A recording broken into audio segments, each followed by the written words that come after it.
Uma das perguntas é por que será que, né, a dependência química acontece no indivíduo.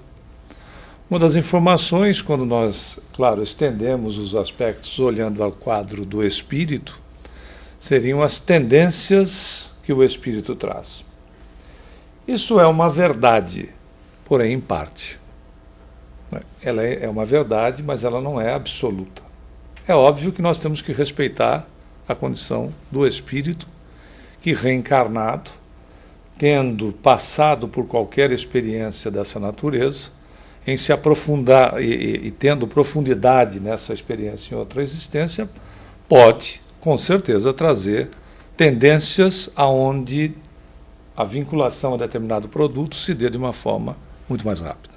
Isso é uma verdade, porém não é, como dissemos, repetindo, absoluta. Ela acontece a partir dessa existência. E foi através do desenvolvimento da ciência que nós começamos a entender como ela ocorre na questão do cérebro, que a gente vai exatamente ver. A definição da dependência é uma situação daquele ou daquilo que se tem, sua existência ou correto funcionamento, condicionado a outro elemento ou fator. Essa é a definição genérica que se tem em relação à questão da dependência. Porém, como é que ela ocorre efetivamente no cérebro da criatura? Tanto nos casos de dependências de substâncias, como nos de comportamento, porque também existe, é ativado o sistema de recompensa no cérebro, que é onde nós podemos encontrar indivíduos que são adictos no jogo, não só na questão do uso de drogas ilícitas. Nós também temos as lícitas, não é verdade? Então, o indivíduo que ele está envolvido em algum grau de dependência, seja comportamental, seja de que maneira, vai acontecer no cérebro dele exatamente aquilo que acontece se ele estiver utilizando de uma droga ou se ele estiver, por exemplo, na dependência da questão do jogo. Acontece da seguinte maneira. O grande responsável por essa condição é exatamente o chamado núcleus accumbens, que toda substância libera uma grande quantidade de dopamina, que é um neurotransmissor que é ligado ao prazer. Então, quando você tem uma grande quantidade de dopamina, você se sente muito bem, você se sente, né, prazerosamente. O que acaba acontecendo? Esse acúmulo é no núcleo accumbens, que é aqui, nesta região. E, especialmente, ele funciona de forma rápida, ele tem um potencial aditivo gigantesco. Para que a gente entenda melhor essas funções na questão do cérebro, a gente dividiu em 3 fases. Por exemplo, o que acontece entre a questão do cérebro e a droga que atua em nós? Aqui no córtex pré-frontal, que é exatamente o número 1, nesta região, né, está relacionado exatamente ao raciocínio e à tomada de decisões. Interessante notar que o indivíduo que está dependente, que já é um dependente, a questão de raciocínio ou de tomada de decisão tem um desempenho extremamente prejudicado. Ele desempenha, nesse caso, um papel de freio em acompanhamentos prejudiciais.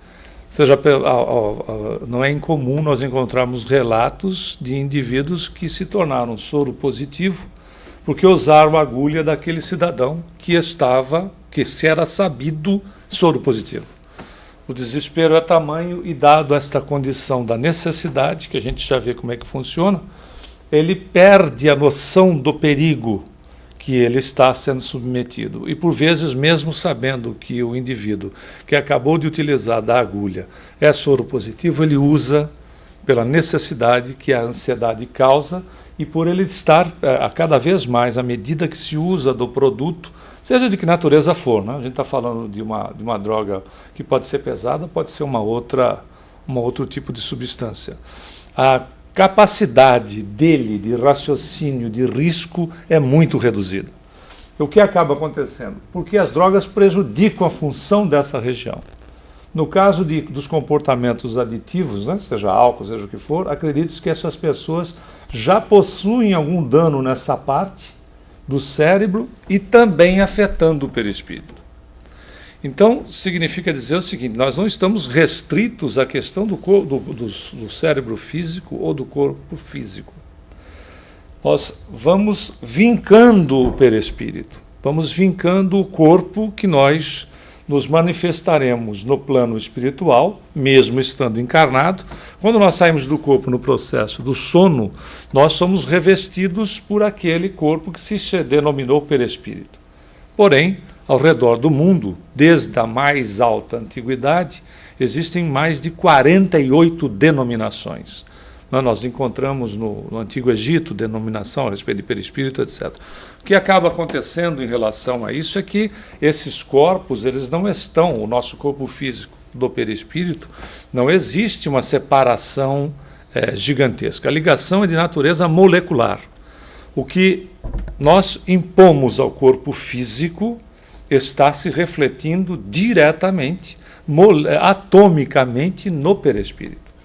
Significa dizer, então, o seguinte: quando eu saia em definitivo deste corpo, que é chamado processo da morte do corpo físico ou do desencarne para nós espíritas, eu estou levando aquilo comigo.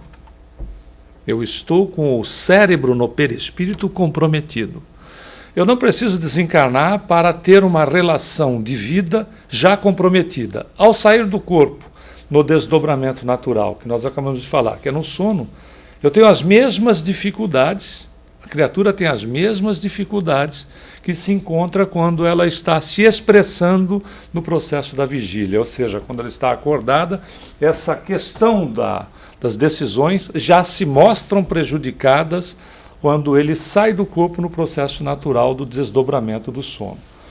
Em outra situação, nós temos aqui ainda prejuízos maiores, que é na região tegmental, que é essa de número 2, que é tegmental ventral. O que acontece aí? Também está relacionada a emoções prazerosas. Só que essa área, ela é um pouco mais ligada à questão da memória. Olha como funciona, como nós somos perfeitos. O que acaba acontecendo? Se nós sentimos prazer com o uso de determinada substância, esta área é responsável para fazer com que o comportamento aditivo seja aprendido. Ou seja, a mesma coisa que sentir um cheiro daquilo que você gosta. Né? Quem já foi a Disney World, etc., deve ter percebido que eles colocam em determinados pontos uns exaustores que, próximo dos locais onde se vende determinados tipos de produtos, você sente o cheiro, né, porque na realidade não é o cheiro que está saindo lá da fabricação, que está acontecendo na hora, né? São essências que eles colocam em determinados exaustores que lançam no meio lá do passeio público. Quando você está passando, de repente, se você gosta de alguma coisa com canela, vem aquele cheiro enorme de canela. O que acontece conosco? Se você gosta do produto, você sente vontade de quê? De comer. Você vai lá e consome. É toda uma estratégia de venda. Está ligado aonde? Exatamente na tegmental ventral, que tem a memória daquilo que sente prazer. E olha que ela funciona com o estímulo. Imagina se a dependência vai se aprofundando, o estímulo em relação à comida também é uma dependência, não é fato?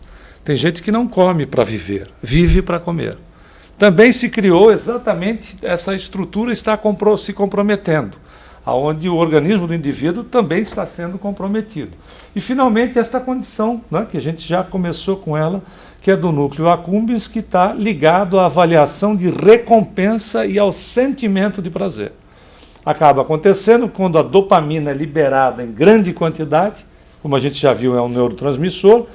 Ele avalia o comportamento ou a substância que desencadeou algo, como, por exemplo, a favor da vida, e sinaliza para outras regiões repetirem o comportamento.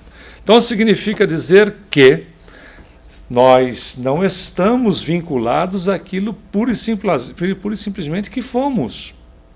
Significa que tendências podem se iniciar nessa existência. Não é verdade? Nós não somos pura e simplesmente fruto do passado. Nós podemos criar situações a partir do hoje. E hoje a gente já tem o conhecimento pela ciência de que como isso acontece em relação a nós viciarmos-nos trabalhando a questão de exatamente de viciarmos o nosso cérebro. E aí podemos nos tornar dependentes. O ponto é, por que que isso acontece, né? Na realidade, tem-se os quadros que são terríveis, como a gente já sabe, na questão da abstinência. Quando o indivíduo tem esse processo da abstinência, né, ou seja, a falta da substância química, é capaz de gerar severas falhas de funcionamento na conduta do dependente. Então, se ele tem necessidade urgente da utilização de determinado produto, ele pode se submeter, como nós dissemos, não só à questão do risco daquele exemplo que nós demos, mas ele pode se submeter a risco e colocar a vida dos outros em risco. Ele, se precisa do produto, a necessidade criada toma uma condição tamanha que ele pode, de repente, pegar em arma, etc., para assaltar, para agredir, para tomar de alguém alguma coisa de valor, para poder exatamente fazer com que a necessidade dele seja suprimida. E os quadros são sempre cada vez mais dolorosos, porque à medida que vai se aprofundando, né, ele vai perdendo cada vez mais a noção de risco, a noção de perigo e a noção da realidade dele próprio como espírito que é. E automaticamente vai cada vez mais se comprometendo. Isso tudo por quê? Por que a gente busca a droga? Né? Por que se busca a questão da dependência, se torna dependente de produto legal ou ilegal? É simples, porque a gente não se conhece. E quanto mais nós negligenciamos o conhecermos-nos, pior essa situação fica. Foi por isso que Jesus disse que nós precisaríamos conhecer a verdade e que a verdade nos libertaria. E, na realidade, quando a gente vai ver o que é conhecer a verdade, conhecer a verdade é naturalmente se conhecer, porque está dentro de nós. Quando nós falamos que a verdade está no Evangelho, não é isso? Diz assim, a verdade está no Evangelho de Jesus. Não estamos falando de religião, nós estamos falando de Evangelho, que é um código de moral, é um código de conduta. Só que se a gente for olhar a essência do Evangelho está na criatura. Sim ou não? Está na criatura e é simples entender isso. A essência do Evangelho do Cristo é, inclusive, ensinamento superior do Mestre Jesus, é a síntese de tudo aquilo que os profetas e as leis, no que diz respeito a leis morais, é a síntese de tudo aquilo que foi trazido pelos profetas, né? e colocado em relação à questão de lei moral, de lei comportamental, não de usos e costumes. Né? Porque usos e costumes, à medida que a sociedade evolui, você precisa também trabalhar na questão das leis, você precisa adequar a evolução da criatura. Mas ele vai falar exatamente da relação das questões morais e da relação daquilo tudo que havia sido colocado desde antes da sua chegada. Ele diz que tudo estava resumido no ama a Deus sobre todas as coisas e ao próximo como a si mesmo, tá certo? Ele diz, o primeiro mandamento é ama a Deus, um semelhante a este, né, é ama o próximo como a si mesmo. A essência do Evangelho está dentro de cada um de nós. Porque se nós somos criados por Deus, a nossa essência é o amor. Logo, nós somos potencialmente, ensinado por Jesus, nós somos potencialmente deuses, e esta condição de conhecer a verdade está relacionada em se conhecer. A verdade está em nós, porque a essência do Evangelho é exatamente o nosso DNA de origem divina. Ou seja, potencialmente, nós temos todas as qualidades que, por vezes, nós admiramos nas pessoas. Enquanto a gente não se conhece, enquanto a gente se despreza em relação a esse aspecto, enquanto a gente negligencia em conhecer esta realidade que somos nós, a gente não se liberta de nós mesmos e começa a procurar para fora algo que nos atenda. Não é assim? A gente vai procurar no outro, nós vamos procurar em coisas ou em substâncias algo que nos preencha o vazio. não é incomum ainda hoje se ouvir: quando eu me casar com ele ou com ela, eu vou ser feliz. Mentira. Não é? Porque a felicidade não é um pacote que está na mão do outro. É algo que se constrói em si mesmo. Logo, enquanto não se procura, não é, esse processo de autoanálise, de buscar para dentro, a gente vai buscar para fora. E, claro, quanto mais inexperiente, a busca se dá em coisas que são mais objetivas. E existem respostas que podem, sem dúvida, mudar a nossa vida. E que, pelos interesses, não é, das criaturas, as coisas foram também sendo negligenciadas. Não é? Que tipo de resposta? São exatamente essas que são simples. O quem sou eu? Da onde eu venho? Para onde eu vou? Como é que eu me vejo? O que eu valorizo? Como é que eu me sinto diante do mundo? Eu me sinto um super alguma coisa? Eu me sinto uma criatura invencível? Ou eu me sinto um vencido? Esses são os valores que a gente tem dentro de nós. Se sentir Deus tem que ser um trabalho a começar a ser feito, porque se nós não procuramos trabalhar a nossa essência, e é de uma maneira racional, é exatamente buscando responder aquelas perguntas. Não é possível que a gente esteja passando num planeta, uma criatura dona de consciência, etc. Nós estamos passando por um planeta, e quem somos nós? Quem é essa criatura que está passando pelo planeta? O que ela veio fazer aqui? Ela veio para pura e simplesmente nascer, crescer, reproduzir-se, cuidar das crias e morrer, mas até aí, não é, como diz André Luiz no livro Sexo e Destino, chegam os nossos irmãos animais irracionais, que também nascem, crescem, reproduzem-se, cuidam das crias e morrem. Nós somos mais do que isso, não é? Nós temos consciência, nós temos razão. Então não é possível que uma criatura se deixe levar, claro, de novo, voltando, considerando as inexperiências de cada um de nós, se deixe levar por situações dessa natureza. Alto, baixa estima. Por quê? Porque não se conhece. Visão falsa da realidade, né? De se achar, às vezes, superior a tudo e a todos, valores inadequados e tendências, claro, do passado. Agora, veja que nós colocamos tendências do passado como um dos últimos itens em relação aos outros. Porque elas existem sim, mas elas não são preponderantes. Por quê? Porque existe alguma coisa que, se fosse para todo a nossa situação ser preponderante na existência atual, não precisava reencarnar, não é verdade? Se fosse para a gente simplesmente fazer um repetir, não precisava reencarnar. E é por isso que Augusto César, espírito, através da psicografia de Chico Xavier, no livro Presença de Luz, que já utilizamos por vezes esse exemplo em outras palestras, porque ele é extremamente esclarecedor, ele vai dizer que de 0 a 100%, a gente reencarna com provas e expiações com um percentual de mais ou menos de 20 a 25%. São as nossas provas e expiações. E a pergunta que se faz imediatamente é: onde é que ficam os outros 75 ou 80? A gente arruma aqui mesmo. A gente arruma aqui mesmo. Através do quê? De uma coisinha mágica que se chama liberdade. Livre-arbítrio. Livre decisão de fazer. Se nós pegarmos os livros Mensageiros também, de André Luiz, através da psicografia de Chico, ele vai narrar uma série de casos que quando a gente vê o programa reencarnatório, a própria palavra já diz programa, não é fatalidade, é programa.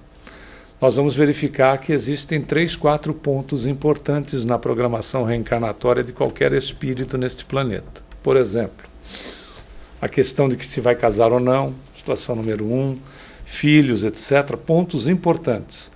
Filhos, etc., algum outro aspecto em relação à questão da existência, trabalho dentro, não no trabalho normal, mas o trabalho dentro da seara do bem, seja ele qual for, e aí finaliza a reencarnação do indivíduo.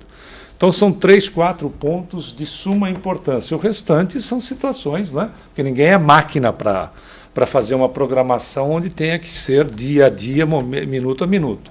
Então são programas, são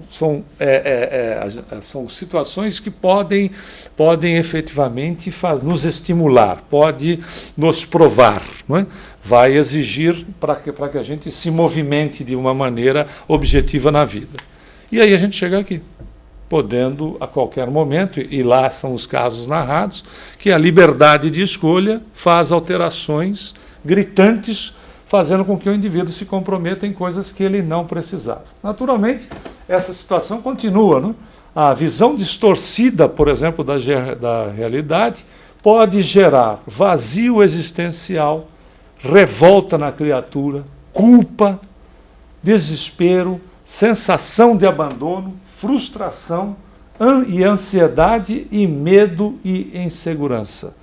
Gerando qualquer uma dessas situações, ou uma ou duas delas, a busca em relação é a da compensação. Eu preciso compensar. E a compensação, de novo, quanto menos se conhece, ela vai ser buscada em algo que anestesie a nossa ansiedade. Uma delas é a comida, né? Que não deve ser problema de ninguém aqui. Né? Está todo mundo bem magrinho, não é problema de ninguém. Mas a gente vê que, né, inclusive nesse país, tem uma oferta enorme, né, para se comer. Uma delas é a busca através da comida. Então se come, como a gente já disse, exageradamente. Outra é a sexolatria. O sexo não é problema. Nós tratamos aqui da questão do desequilíbrio da sexualidade. Então, indivíduos que se desequilibram, ele tem uma dependência, ele tem uma necessidade, ele vai buscar completar aquele vazio interior, cuja situação é totalmente de desconhecimento dele mesmo, através de recursos dessa natureza. Compras. Também ninguém tem problema aqui da relação a isso, tem? Aí, compras é outra coisa que, né? O indivíduo, de repente, compra e já não sabe mais por quê. Claro que nós seremos sempre consumistas, ok? Porque a palavra consumista foi colocada de uma maneira a ser pejorativa. Ao contrário, todos nós somos consumistas dentro do produto que a gente precisa. Nós consumimos o alimento, nós consumimos a vestimenta, etc. Todos nós consumimos. O problema não é o consumo, é o desequilíbrio em cima do consumo. Quando o indivíduo compra pela necessidade, pura e simplesmente, de atender os aspectos prazerosos nele mesmo, sem nenhuma relação com aquilo que esteja precisando de fato. Sem sombra de dúvida, né? É aí que entram as drogas e cada vez se faz mais sucesso quanto menos a criatura procura se policiar, ou seja, se conhecer. O jogo é outra situação e os excessos de qualquer natureza, por exemplo, às vezes até mesmo determinadas atividades que colocam em risco, joga adrenalina. Lá em cima, o indivíduo precisa e se vicia no processo e precisa de atividades extremamente arriscadas em relação à questão de atender uma necessidade que tenha, colocando do lado de fora, ou seja, buscando fora dele, atender de alguma maneira, mesmo que seja, coloque qualquer uma das situações aqui, é doentia, algumas com muito mais problema de colocar a vida em risco, e outras também em questão de excessos que coloca a vida do indivíduo em risco. Foi isso que a gente falou, né? O livre-arbítrio, como já ensinava Shakespeare, você faz as suas escolhas e suas escolhas fazem você. Ou seja, quando a gente pede luz numa oração, a gente pede luz, né, para que os espíritos, ou Deus, ou Jesus, etc., nos ilumine, na realidade é exatamente isto aqui que precisa ser iluminado, não é? Que a nossa decisão seja uma decisão equilibrada, né? Que seja uma decisão iluminada, que a gente tenha decisões para tomá-las a necessidade de refletir. Porque qualquer tipo de atitude que se tome sem reflexão acaba, evidentemente, trazendo-nos determinados embaraços, quando não eles inteiros. Então, a necessidade do indivíduo ter luz é exatamente a condição de poder raciocinar para usar o livre-arbítrio de uma maneira adequada. Porque a liberdade tem, sim, quem sabe escolher. Aliás, no Livro dos Espíritos, na resposta 634, os Espíritos dizem o seguinte: Deus deixa ao homem a escolha do caminho, tanto pior para ele se seguir o mal. Sua peregrinação será mais longa. Veja, não existe a história de castigo, de perseguição de natureza divina. Aquilo que a gente podia ter feito de uma maneira adequada fica mais difícil porque nós vamos criando obstáculos para depois vencê-los. Nós temos muito mais coisa para fazer do que se tivesse procurado fazer certo da primeira vez. E o que é interessante, a gente roda em todos os aspectos sobre qualquer tipo de dependência e a gente encontra o mesmo problema. A pergunta no Livro dos Espíritos, entre os vícios, qual que nós podemos considerar radical? É interessante que os espíritos, claro, porque a questão de drogas, e seja elas de característica lícita ou não, sempre existiram na humanidade, né? Sempre estiveram. Nós tivemos guerra por causa de ópio. Né? Então, na realidade, você sempre teve esse problema, mas é interessante que eles consideram de forma radical isto aqui. Nós já dissemos muitas vezes o egoísmo. Dele deriva todo o mal, porque a criatura egoísta pensa nela. Estuda, eles dizem, todos os vícios e vereis que no fundo de todos existe o egoísmo. Tá? A resposta da pergunta 913. Por quê? Porque o indivíduo que, por exemplo, não se conhece, né? Ele, a rigor, é egoísta.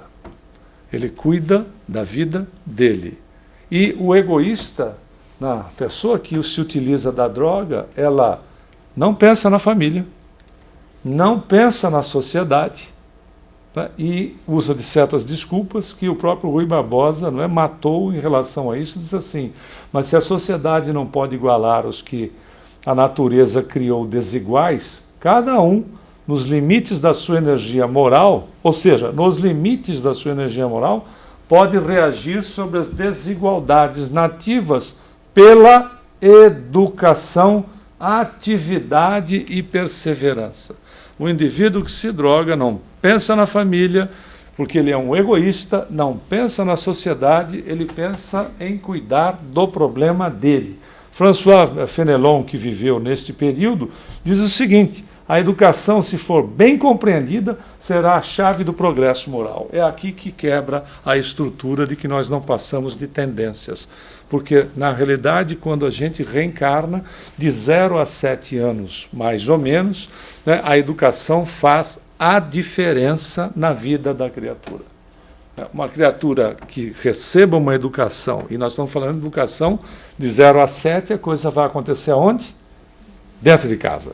Uma criatura que recebe educação no lar, ela, se traz tendências complicadas, mais aprofundadas, pode ter essas tendências aplacadas, bastante reduzidas, e as virtudes, que todos nós também temos, podem ser extremamente estimuladas. A diferença está na educação.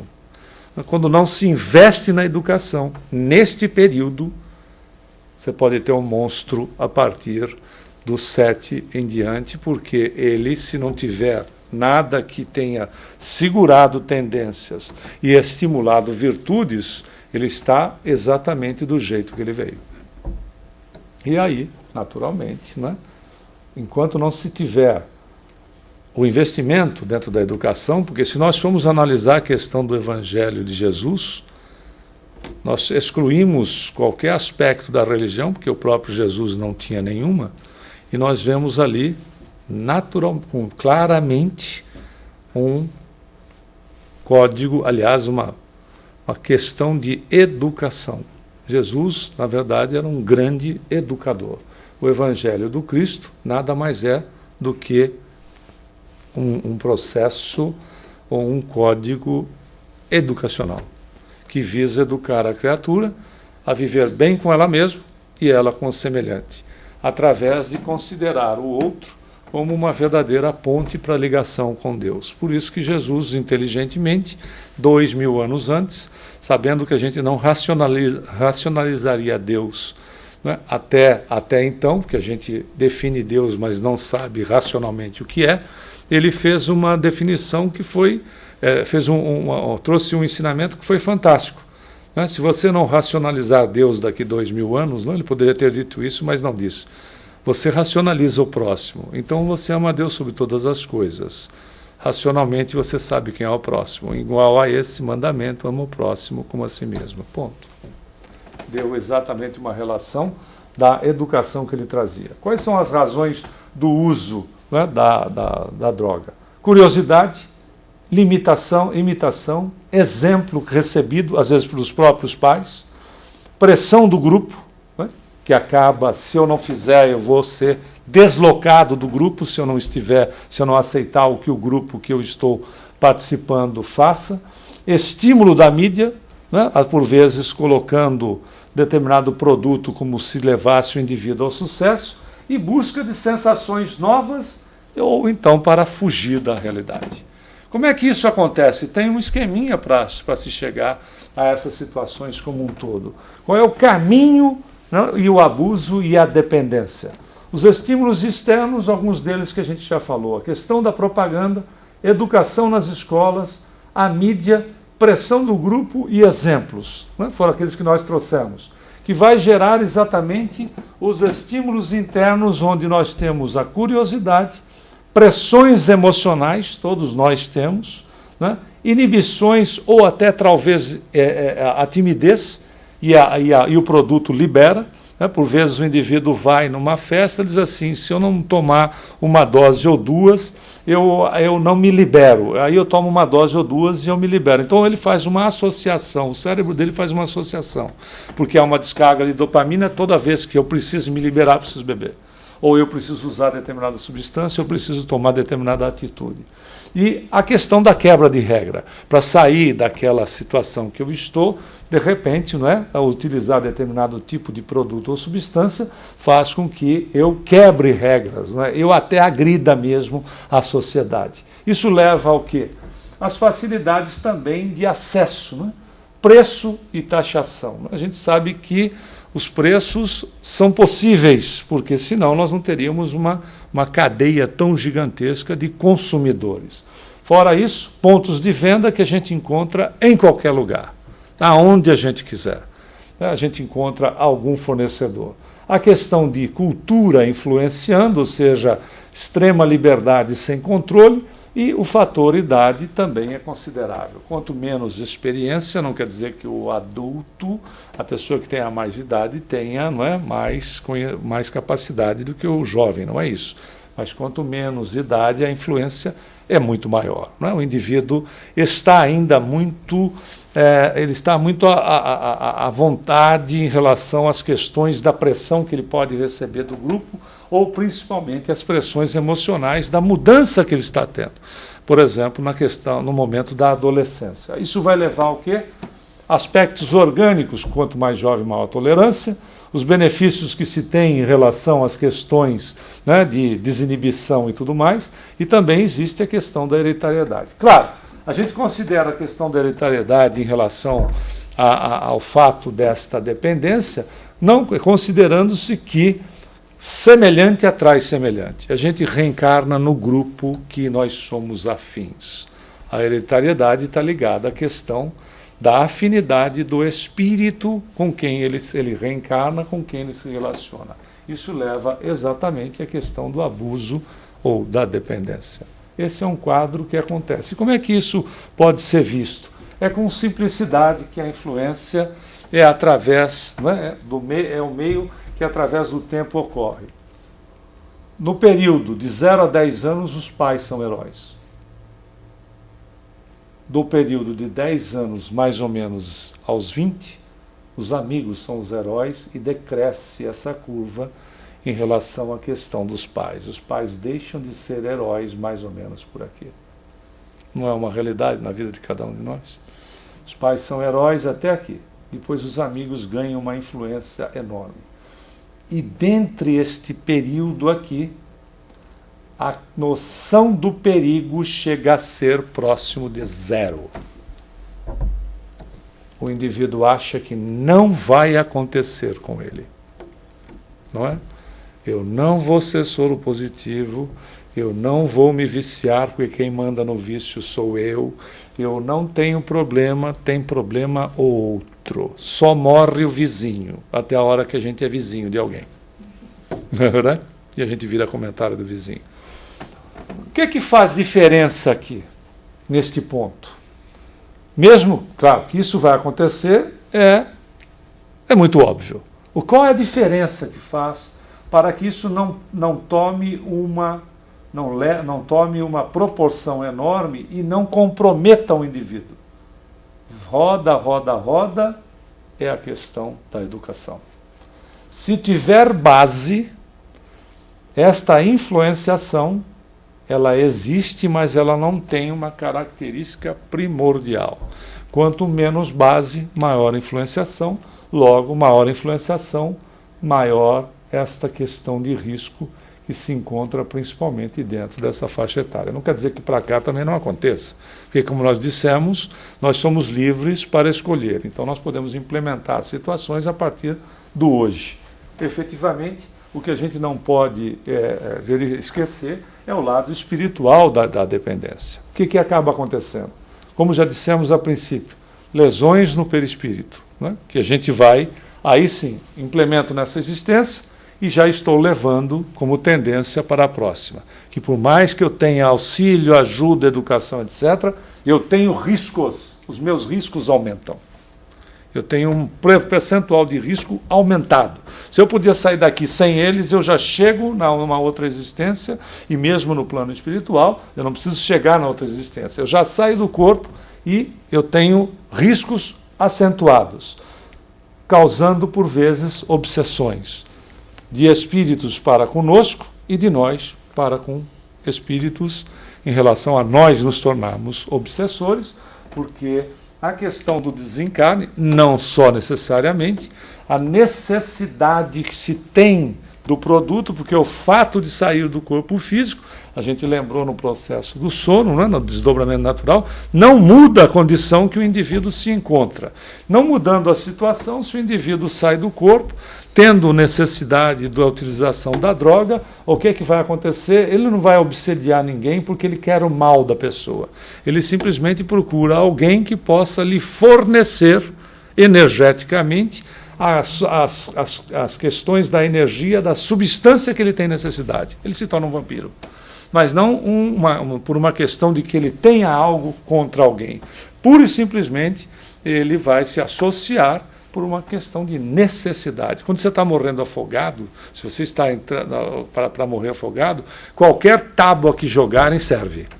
Logo, a necessidade faz com que haja a aproximação e aí se encontra o que se chama de obsessão oportunista, ou seja, a oportunidade da oferta, tem alguém que oferta demais, vai atrair gente que tem necessidade. Então, por exemplo, se eu sou um indivíduo que bebo socialmente, mas eu me sociabilizo, que é uma beleza, eu vivo me sociabilizando, o que acontece? Eu sou uma oferta ambulante.